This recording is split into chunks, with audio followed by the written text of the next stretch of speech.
Madam President-elect, dear friends, I have the pleasure to introduce tonight, first of all, a very distinguished and important delegation from the Italian Parliament, the Italian cities, Italian organizations, all friends that you have in Italy and are fighting your cause for freedom and human rights in Iran.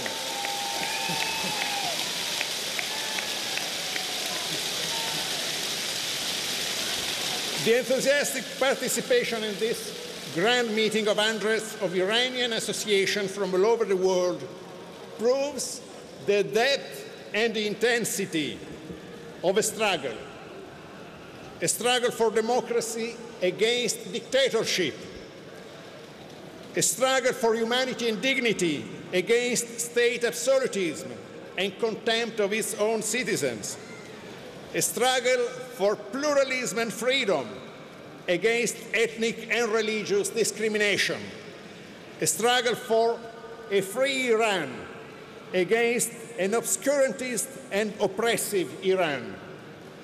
The vision of a future Iran enshrined in the 10-point plan launched last year by President Rajavi should attract unconditional support by the whole international community, and we have to work all together in that direction, the direction shown by President Rajavi.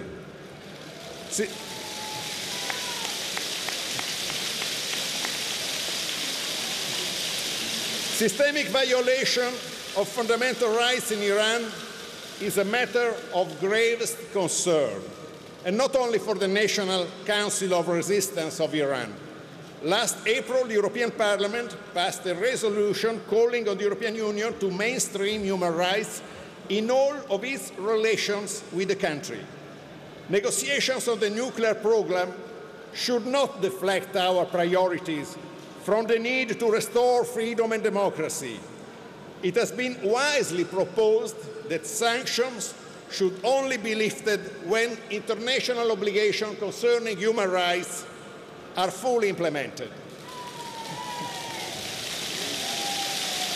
Abuses of human rights cannot be condoned in any possible way. It is extremely alarming that the first year of President Rouhani leaves no hope for moderation. According to the UN Secretary General report to the Human Rights Council last March, the promises made by the new leadership have dramatically failed. Over 700 inmates have been executed since Rouhani's election, and the shocking death of Gholam Reza Khosravi, one of your martyrs, one of your best people, hanged by the theocratic regime after 12 years of tortures, is an horrible crime. We must call it as such, horrible crime. And as such, every politically motivated execution should be considered by governments like the European ones, which place human rights at the center of their foreign relations. Long live the memory of those who have given their lives for freedom, of those who have suffered in jail, of those who have been resilient under duress and torture. Their shining example strengthens our resolve. The UN report for Human Rights Council has underlined concern for continuous infringements of international norms, for amputations, floggings, arbitrary detention, intimidation of political activists and journalists. And the UN Special Rapporteur has been left waiting outside the Iranian door for more than 3 years. This is unacceptable.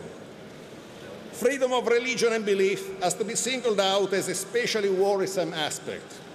Severe restrictions, attacks on religious groups, politically motivated incriminations for crimes against God are some of the main tools the theocratic regime more and more frequently uses to deter opponents, to terrify citizens, to consolidate its power.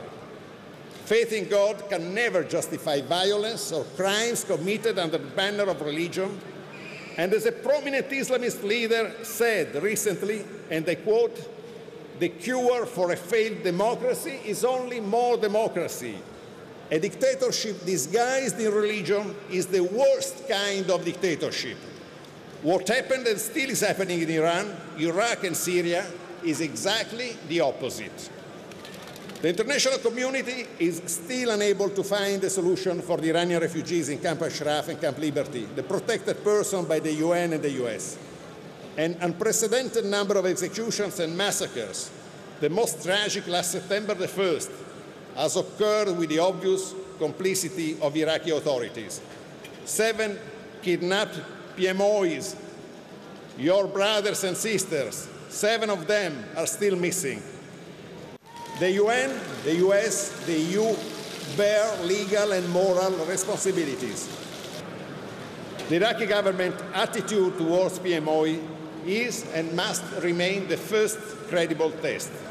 Prime Minister Maliki is not really committed to an inclusive democratic Iraq, respectful of human rights, of religious and political minorities.